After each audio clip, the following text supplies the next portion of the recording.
കൃഷ്ണായ വാസുദേവായ ഹരയേ പരമാത്മനി പ്രണതക്ലേശനാശായ ഗോവിന്ദായ നമോ നമഃ.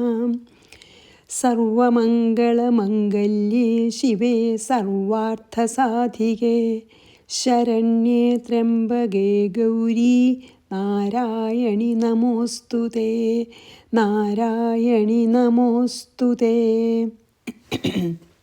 അപ്പോൾ ഭഗവതി ഉള്ള സ്തുതി, ദേവന്മാരുടെ സ്തുതി പിന്നെ തുടരുകയാണ് കേട്ടോ. നമ്മൾ 5 ചെയ്ത്, അപ്പം നമുക്കിന്ന് 6ാമത്തെ ശ്ലോകം വായിക്കാം. സർവഭൂതേ സദാ ദേവി സ്വർഗമുക്തിപ്രദായിനി ത്വത്സ്തുതൗ സ്തുതയക്കാവാ ഭവന്തി പരമോക്തയഃ. ചില വേർഷനിൽ ഭുക്തിമുക്തിപ്രദായിനി എന്നുണ്ട് കേട്ടോ. സ്വർഗമുക്തിപ്രദായിനി എന്നുള്ളതിന് പകരം ഭുക്തിമുക്തി എന്നുണ്ട്. സാരല്ല എങ്ങനെയായാലും, പക്ഷെ ഞാൻ ഈ ഫോളോ ചെയ്യണ ബുക്കിൽ സ്വർഗമുക്തിപ്രദായിനി എന്നാണ്. അപ്പോൾ അതനുസരിച്ചിട്ടാണ് ഞാൻ പറയണത്. പക്ഷെ ഭുക്തി എന്നും ചിലതിലുണ്ട്. എന്താണ്? ത്വം സർവഭൂതേ ദേവി, അതായത് എല്ലാ ഭൂതങ്ങളിലും ചൈതന്യമായി വർത്തിക്കുന്ന ഹേ ദേവി. അല്ലെങ്കിൽ അങ്ങനെയും പറയാം, ത്വം സർവഭൂതാദേവി, അതായത് വിശ്വാകാരം തന്നെ ആയി നിൽക്കുന്ന ദേവി എന്നും ആവാം. ഈ വിശ്വം മുഴുവൻ, അതായത് വിരാട് സ്വരൂപം പോലെ ദേവി വിശ്വാകാരം തന്നെയാണെന്നും പറയാം. എല്ലാ വിശ്വത്തിലത്തെ സർവഭൂതങ്ങളുടെയും അന്തര്യാമിയായിട്ട് വർത്തിക്കുന്നവളെന്നും പറയാം. സർവഭൂതങ്ങളായും വർത്തിക്കുന്ന എന്നൊക്കെ പറയാം. അതായത് വിശ്വരൂപ എന്നും പറയാം. വിശ്വത്തിലത്തെ എല്ലാ ഭൂതങ്ങളുടെ അന്തര്യാമി, രണ്ടും പറയാം കേട്ടോ. പിന്നെ സ്വർഗമുക്തിപ്രദായിനി, എന്താണ്? സ്വർഗസുഖവും മുക്തിയും മോക്ഷവും കൊടുക്കുന്നവളാകുന്നു അല്ലയോ ദേവി. ദേവി എല്ലാ സർവഭൂതങ്ങളുടെയും അന്തര്യാമിയും സ്വർഗസുഖവും മുക്തിയും കൊടുക്കുന്നവളും ആകുന്നു. പിന്നെയോ യഥാ ത്വം സ്തുത, ഇപ്പോൾ എപ്രകാരം ദേവി സ്തുതിക്കപ്പെട്ടുവോ, തഥാ വാ, അപ്പോളാകട്ടെ, സ്തുതയെ, ദേവിയുടെ സ്തുതിക്കായിക്കൊണ്ട്, കാഹ പരമോക്തയ ഭവന്തു, എന്ത് വാക്കുകൾ ഉപയോഗിച്ച്, എത്ര ശ്രേഷ്ഠമായ വാക്കുകൾ ഉപയോഗിച്ചിട്ടാണ്, ഏത് ശ്രേഷ്ഠമായ വാക്കുകളാണ് ഉള്ളത് ഈ ലോകത്തിൽ ദേവിയെ സ്തുതിക്കാൻ ഇല്ലയെന്ന്. എത്ര ശ്രേഷ്ഠമായ വാക്കുകൾ ഉപയോഗിച്ചാലും ദേവിയെ വേണ്ടത്ര സ്തുതിക്കാൻ പറ്റില്ല പറയുകയാണ്.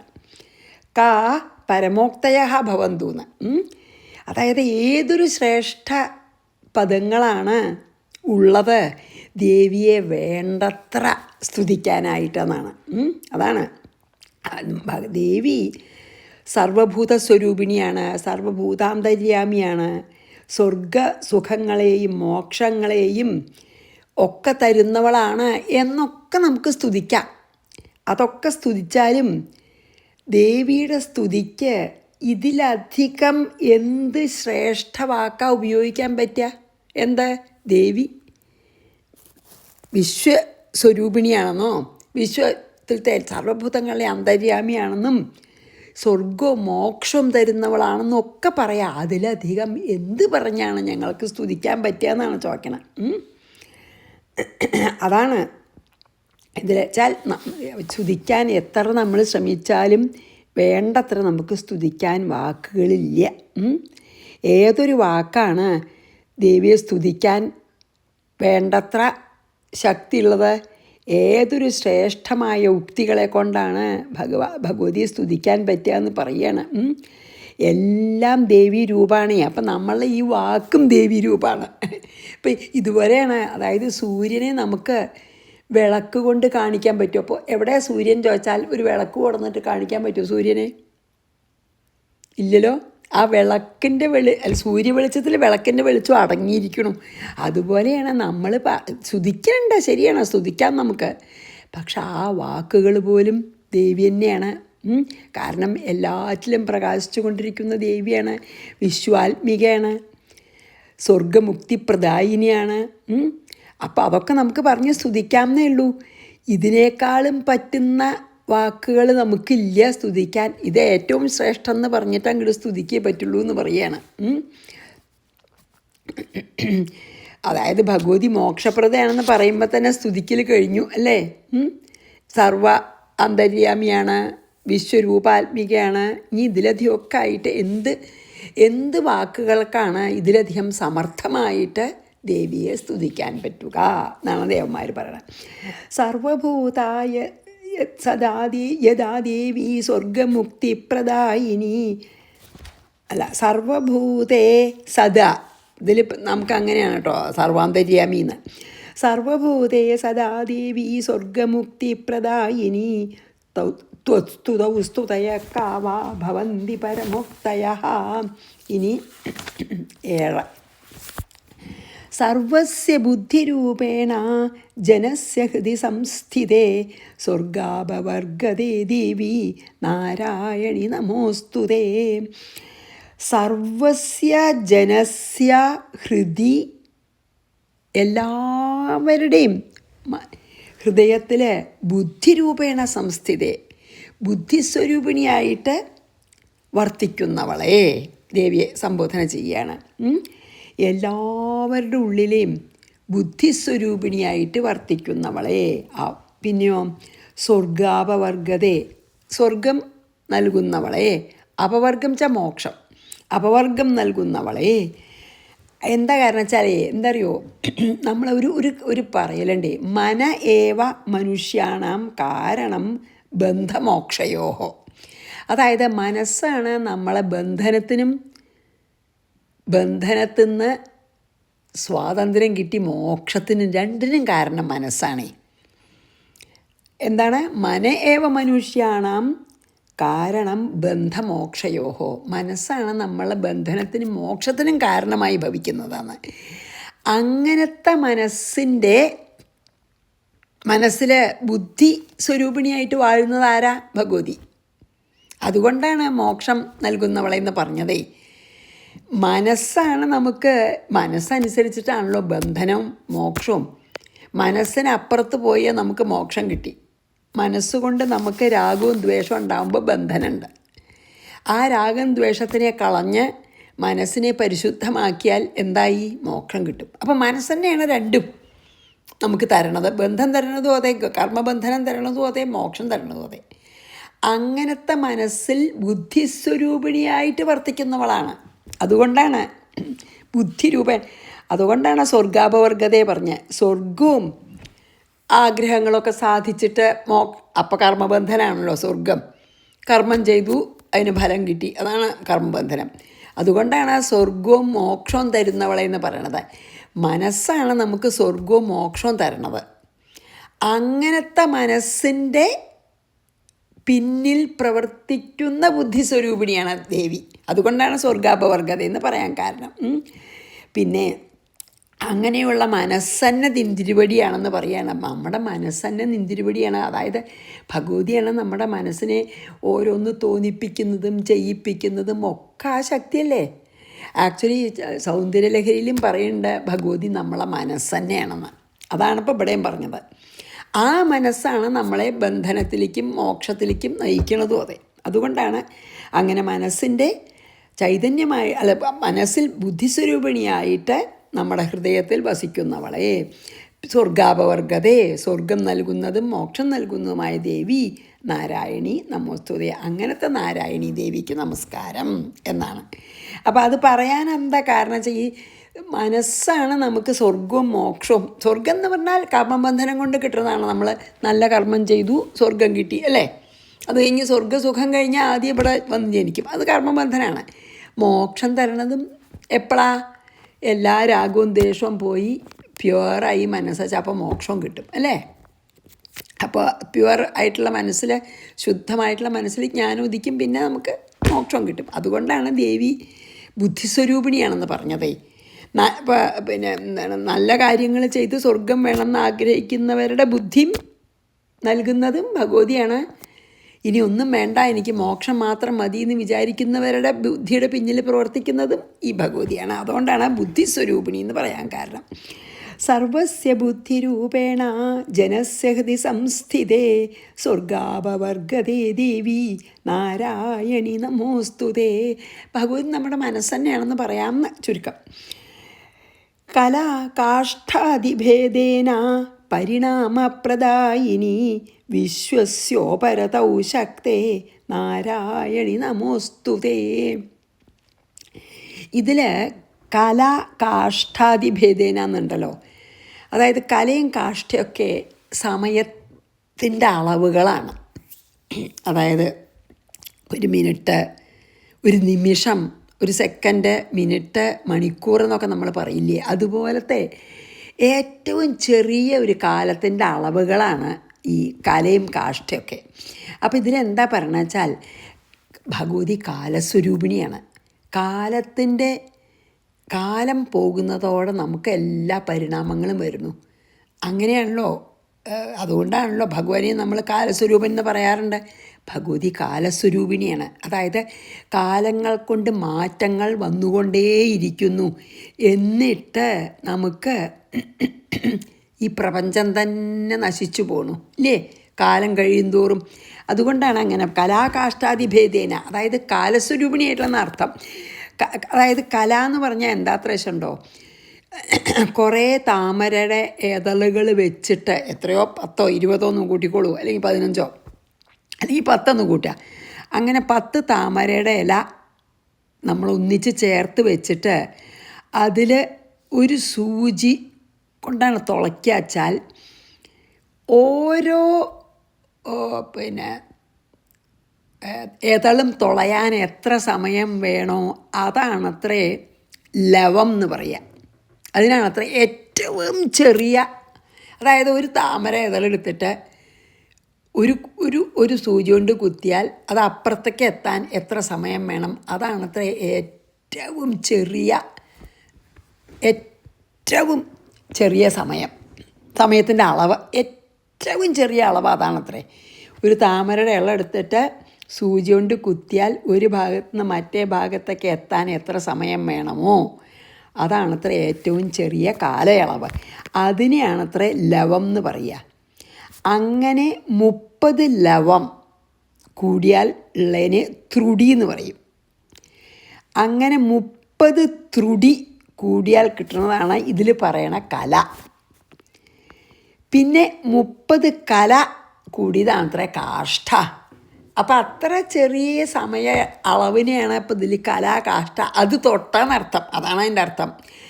അങ്ങനെ ചെറിയ സമയത്തിൻ്റെ അളവ് തൊട്ട് നമ്മളെ ഒരു നിമിഷം പറഞ്ഞു, അത് കഴിഞ്ഞ് മിനിറ്റ്, മണിക്കൂർ, പിന്നെയോ ദിവസം അല്ലേ, അത് കഴിഞ്ഞാൽ പിന്നെ പകുതി, ഈ നമ്മൾ 2 ആഴ്ച ഈ അത് അല്ലേ, പിന്നെ മാസം, കൊല്ലം, നൂറ്റാണ്ട്, അങ്ങനെ പോയിട്ടാണ് ആ കാലസ്വരൂപിണിയാണ്. ആ കാലം മുഴുവൻ ഭഗവതി തന്നെയാണ്.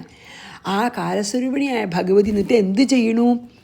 പരിണാമം വരുത്തും. മാറ്റങ്ങളിങ്ങനെ വരും കാലത്തിനനുസരിച്ചിട്ടല്ലേ. നമുക്ക് 1 വയസ്സുള്ള കുട്ടിയല്ല 5 വയസ്സുള്ള കുട്ടി, 5 വയസ്സുള്ള കുട്ടിയല്ല 10 വയസ്സുള്ള കുട്ടി, 15, 20 വൃദ്ധ യൗവനാവും, പിന്നെ മധ്യ ഇതാവും അല്ലേ, മിഡിൽ ഏജാവും, വാർദ്ധക്യവും, പിന്നെ നശിക്കും. അതുപോലെ തന്നെയാണ് ഹോൾ പ്രപഞ്ചം ഉണ്ടായി.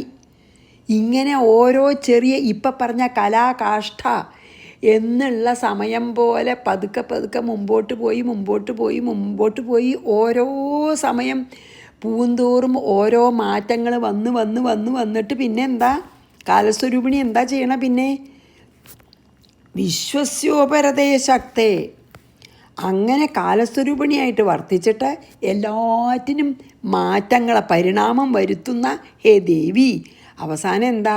വിശ്വസ്യ ഉപരതൗ ശക്തേ, മാത്രമല്ല അങ്ങനെ മാറ്റം വരുത്തി പ്രപഞ്ചത്തിൻ്റെ നാശം തന്നെ വരുത്താൻ ശക്തിയുള്ള ഹേ ദേവി നാരായണി തേ നമ അസ്തു. അല്ലയോ നാരായണി ദേവി, അവിടേക്ക് നമസ്കാരം എന്നാണ് പറയണത്. അതാണ് കലാകാഷ്ഠാദിഭേദേന എന്നതിൻ്റെ അർത്ഥം. കലാകാഷ്ഠാദി ചെറിയ അളവുള്ള സമയം കൊണ്ട് പരിണാമം വരുത്തി അവസാനം ഈ പ്രപഞ്ചത്തിൻ്റെ മുഴുവൻ നശിപ്പിക്കാൻ തന്നെ ശക്തിയോടുകൂടിയിട്ടുള്ള ഹേ ദേവി,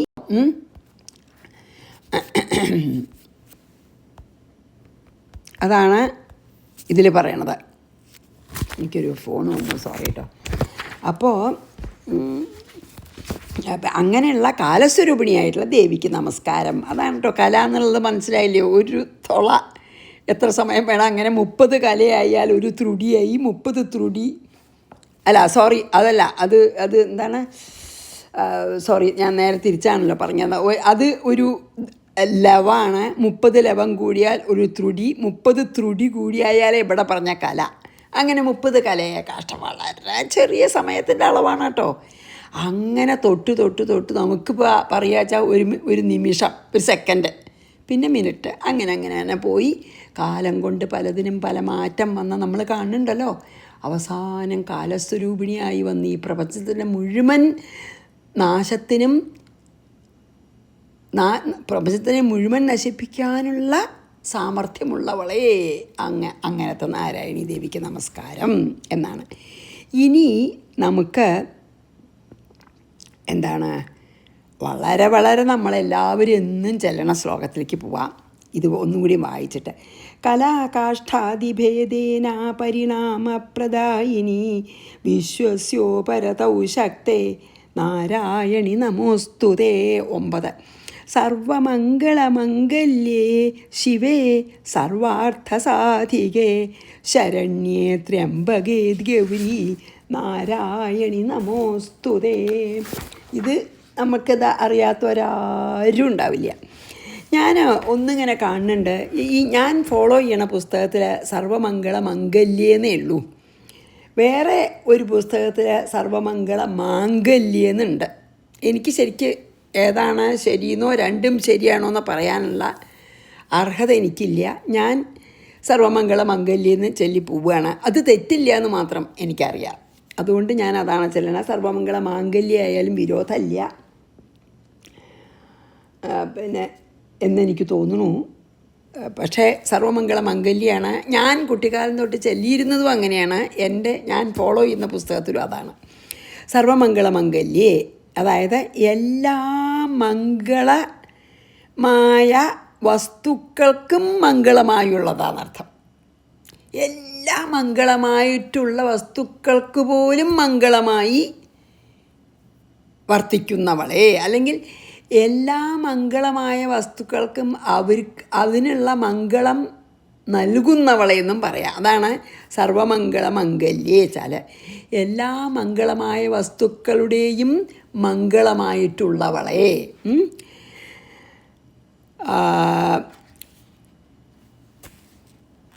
അതായത് ഈ മംഗളമായ എല്ലാ വസ്തുക്കളുടെയും മംഗളത്തിൻ്റെ ആധാരം ദേവിയാണെന്ന് അർത്ഥം ചുരുക്കം. ശിവേ, അതായത് രക്ഷാസ്വരൂപിണിയായിട്ടുള്ള ശിവേ, സർവാർത്ഥ സാധികേ, എല്ലാ പുരുഷാർത്ഥങ്ങളെയും നൽകി അനുഗ്രഹിക്കുന്നവളെ. സർവാർത്ഥം, ഇവിടെ സർവാർത്ഥം എന്ന് പറഞ്ഞാൽ എന്താ? 4 പുരുഷാർത്ഥവും, അതും എല്ലാം ധർമ്മം, അർത്ഥം, കാമം, മോക്ഷം 4ഉം തരാൻ കഴിവുള്ളവളാണ് അല്ലേ ദേവി. അതാണ് സർവാർത്ഥം എന്ന് പറഞ്ഞത്. 4 പുരുഷാർത്ഥങ്ങളെയും ഒരുപോലെ നൽകി അനുഗ്രഹിക്കാൻ ശക്തിയുള്ള ഹേ ദേവി. ശരണ്യേ മീൻസ് ശരണാഗതി അടഞ്ഞവരിൽ കാരുണ്യമുള്ളവളെ, അല്ലെങ്കിൽ ശരണാഗതി അടയാൻ അർഹിക്കുന്നവളെ എന്നൊക്കെ ആവാം. ശരണ്യ പറഞ്ഞാൽ ശരണാഗതി അടയുന്നവരിൽ കാരുണ്യം ചൊരിയുന്നവളെന്നും ശരണാഗതി അടയാൻ എന്തുകൊണ്ടും അർഹയായവളെന്നും. ത്രയംബകേ, അതായത് ഈ ഭക്തൻ്റെ അനുഗ്രഹത്തിനായിട്ട് 3 കണ്ണുകളോടുകൂടി ഇരിക്കുന്ന അംബികയാന്ന് പറയാൻ വേണമെങ്കിൽ. ദേവി നാരായണി തേ നമഃ അസ്തു, അങ്ങവിടേക്ക് നമസ്കാരം. എല്ലാ നാരായണി നമോസ്തുതേ എന്നാണല്ലോ എല്ലാറ്റിലും. അപ്പോൾ സകല മംഗളങ്ങൾക്കും മംഗളം സ്വരൂപിണിയായവളെ ശിവേ, അതും അതെ, മംഗളം തരുന്നവളെന്നോ നമ്മളെ രക്ഷിക്കുന്നവളെന്നോ ഒക്കെ ആവാം. ശിവേച്ചാൽ മംഗളം നമുക്ക് ചെയ്യുന്നവളെ, അല്ലെങ്കിൽ മംഗളം തന്ന് അനുഗ്രഹിക്കുന്നവളെ എന്നൊക്കെ പറയാം. ശിവം ചവൻ്റെ മംഗളാണല്ലോ. സർവാർത്ഥ സാധികെ, എല്ലാ പുരുഷാർത്ഥങ്ങളെയും നൽകി അനുഗ്രഹിക്കുന്നവളെ, ശരണ്യെ, ശരണം പ്രാപിക്കാൻ യോഗ്യമായിട്ടുള്ളവളെ, ത്രയംബകെ, 3 കണ്ണുകളോട് കൂടിയവളെ, ഗൗരി, ഗൗരി പറഞ്ഞാൽ വെളുത്ത് നല്ല സ്വർണ്ണ നിറത്തോടു കൂടിയവളെന്നൊക്കെ പറയാം.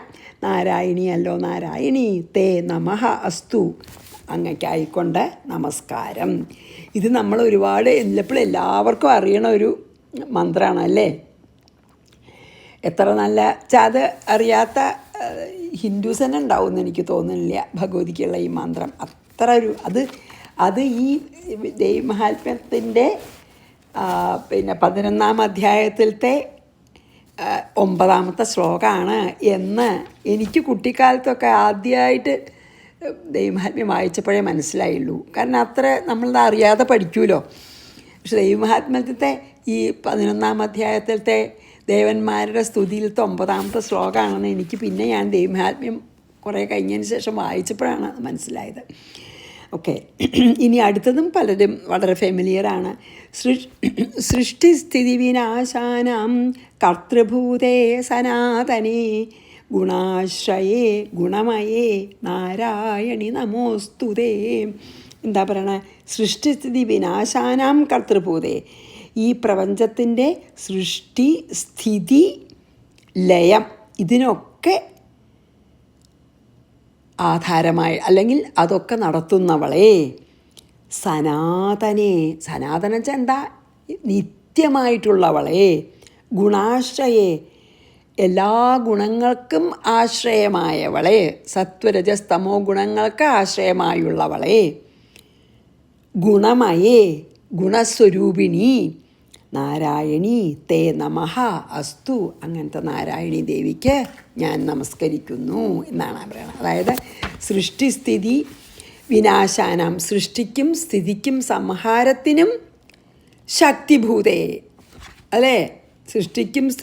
സൃഷ്ടിസ്ഥിതി വിനാശാനം കർത്തൃഭൂതേ, അത് ചെയ്യുന്നവളെ, സനാതനെ, സൃഷ്ടിസ്ഥിതി ലയങ്ങൾക്ക് കാരണമായിട്ടുള്ളവളെ, അല്ലെങ്കിൽ അത് നടത്തുന്നവളെ, സൃഷ്ടിയും സ്ഥിതിയും സംഹാരവും നടത്തുന്ന ദേവി, സനാതനെ, എന്നും സനാതനയായിട്ടുള്ളവളെ മീൻസ് എന്താണ്? നിത്യേ എന്ന് പറയാം, നിത്യമായിട്ടുള്ളവളെ, ഗുണാശ്രയേ, 3 ഗുണങ്ങൾക്ക്, സത്വരജസ്തമോ ഗുണങ്ങൾക്ക് ആശ്രയമായിട്ടുള്ളവളെ, ഗുണമയേ, ഗുണസ്വരൂപിണി അല്ലയോ ഭഗവതി, തേ നമഃ അസ്തു, ഇന്തിരിവടിക്കായിക്കൊണ്ട് നമസ്കാരം.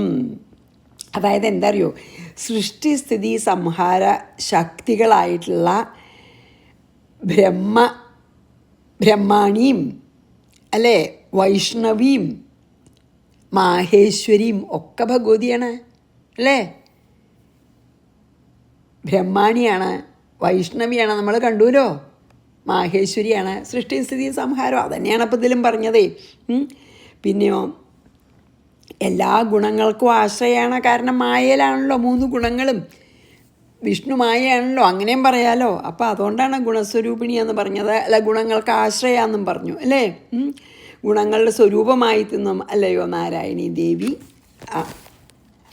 നാരായണി ദേവിക്കായിക്കൊണ്ട് നമസ്കാരം തേ, അങ്ങനെയാണല്ലോ എല്ലാ ശ്ലോകവും. തേ നമഃ അസ്തു, അങ്ങായിക്കൊണ്ട് നമസ്കാരം ചെയ്യുന്നു എന്നാണല്ലോ പറയണത് അല്ലേ. സൃഷ്ടിസ്ഥിതി വിനാശാനാം. ഇനി നമുക്ക് അടുത്തത് സൃഷ്ടിസ്ഥിതി വിനാശാനം. ഇനി ഇതും അതെ വളരെ നമുക്കൊക്കെ വളരെ ഫെമിലിയറാണ്. ശരണാഗത ദീനാർത്ഥ പരിത്രാണപരായണേ സർവസ്യാർത്തിഹരേ ദേവി നാരായണി നമോസ്തുതേ. എത്ര നല്ല പ്രാർത്ഥനയാണല്ലേ. ശരണാഗത ദീനാർത്ഥ പരിത്രാണപരായണേ, അതായത് ശരണാഗതി അടഞ്ഞ എല്ലാ ദൈന്യതയോടുകൂടിയവരെയും, ദീനന്മാരെയും, ആർത്തരെയും, ദുഃഖിക്കുന്നവരെയും കാത്ത് രക്ഷിക്കുന്നതിൽ ഏറ്റവും താല്പര്യം കാണിക്കുന്നവളെന്നാണ്. ശരണാഗതി അടഞ്ഞ് ഭഗവതിയുടെ മുമ്പിൽ എത്തുന്ന എല്ലാ ദീനരും അങ്ങനത്തെ ദീനദയാലുവാണ് ഭഗവതി. അങ്ങനത്തെ ദീനരിലും ആർത്തിവന ദുഃഖം, ആർത്തരിലും ദുഃഖിക്കുന്നവരിലും കാരുണ്യം കാണിക്കുന്നതിൽ വളരെ താല്പര്യം കാണിക്കുന്നത്. അതാണ് അവരോടൊക്കെ കാരുണ്യം വർഷിക്കുന്നതിൽ വളരെ താല്പര്യയായ ദേവി എന്നാണ് സംബോധന ചെയ്യണത്. ശരണാഗത ദീനാർത്ഥ പരിത്രാണപരായണേ, അവരെ പരിത്രാണം ചെയ്യാൻ വെച്ചാൽ കാത്തുരക്ഷിക്കുക. തന്നിൽ ശരണാഗതി അടഞ്ഞ ദീനരെയും ദുഃഖിതരെയും കാത്തുരക്ഷിക്കുന്നതിൽ അങ്ങേയറ്റം താല്പര്യമുള്ളവളെ എന്നാണ് അർത്ഥം. സർവസ്യ ആർത്തിഹരേ, എല്ലാവരുടെയും എല്ലാ ദുഃഖങ്ങളെയും തീർത്തു തരുന്നവളെ.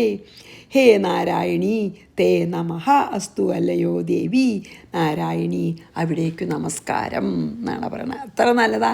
ശരണാഗത ദീനാർത്ഥ പരിത്രാണപരായണേ സർവസ്യാർത്തിഹരേ, ഏത് തരത്തിലുള്ള ദുഃഖവും, അതായത് 3 തരം ദുഃഖം നമ്മൾ പറയൂലോ, താപത്രയം, ആധ്യാത്മികം, ആധിഭൗതികം, ആധിദൈവികം, എന്ത് ദുഃഖമായാലും അതിനെ തീർത്ത് കാത്തുരക്ഷിക്കുന്ന ദേവിക്ക് നമസ്കാരം എന്നാണ് 11. അപ്പം ഞാൻ 11 കൂടി ചൊല്ലി നമുക്ക് നിർത്താം, സമയമായി.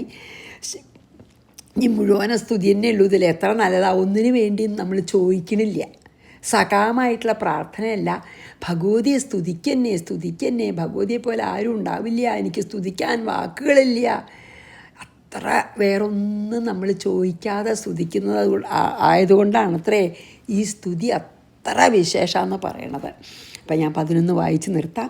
ശരണാഗത ദീനാർത്ഥ പരിത്രാണപരായണേ സർവസ്യാർത്തിഹരേ ദേവി നാരായണി നമോസ്തുതേ. ശ്രീകൃഷ്ണാർപ്പണമസ്തു. സർവത്ര ഗോവിന്ദനാമ സങ്കീർത്തനം. ഗോവിന്ദ ഗോവിന്ദ. ഗുരുവായൂരപ്പാ ശരണം. ശ്രീ ദുർഗായൈ നമഃ.